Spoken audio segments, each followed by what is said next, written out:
മച്ചാനെ പൊളിക്കല്ലേ? ഹായ് കെട്ടടമുക്ക. നിങ്ങളെന്നെ കാണുന്നത് പിന്നെ പൊതി അവിടെ ഇരിപ്പുണ്ട്. ഒരെണ്ണം പൊട്ടിക്കാം. ഞാൻ നിങ്ങളുടെ സഹോദരൻ എന്ന നിലയ്ക്ക് എനിക്ക് വലിയ കാര്യമാണ്.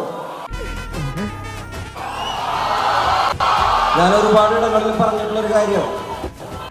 എന്നിട്ട് എന്തുകൊണ്ട് അയാൾ എന്നോട് പറഞ്ഞില്ല? എന്നെ കണ്ട് ഇൻഫ്ലുവൻസ് ആവുന്നില്ലേ മക്കളെ നിങ്ങള്? ഉണ്ട്. എന്നെ കണ്ട് ഇൻഫ്ലുവൻസ് ആവുന്നില്ലേ മക്കളെ? ഉണ്ട്. എന്നെ കണ്ട് ഇൻഫ്ലുവൻസ് ആവാൻ പാടില്ലാത്ത കുറച്ച് കാര്യങ്ങളുണ്ട്.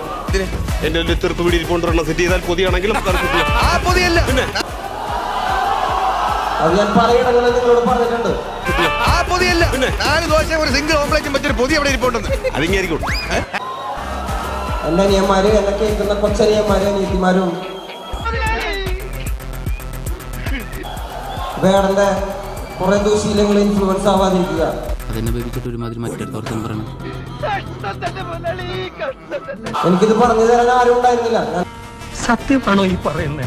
ഞാൻ തിരുത്താനും എന്നെ തിരുത്തപ്പെടാനുള്ള ഒരു സാഹചര്യത്തിലാണ് ഞാൻ നിങ്ങളുടെ മുന്നിലാണ് വന്നിരിക്കുന്നത്. ഒടുവിൽ കുറ്റസമ്മതം നടത്തി അല്ലേ? വേടൻ എന്നൊരു വ്യക്തി പൊതുസ്വത്താണ്. നിങ്ങളുടെ ചേട്ടനും അനിയനും ഒക്കെയാണ് ഞാൻ.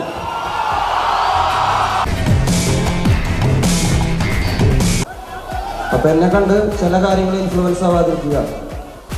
100% ഞാൻ യോജിക്കുന്നു. എന്റെ പുതുതായിട്ട് കരയിക്കണം.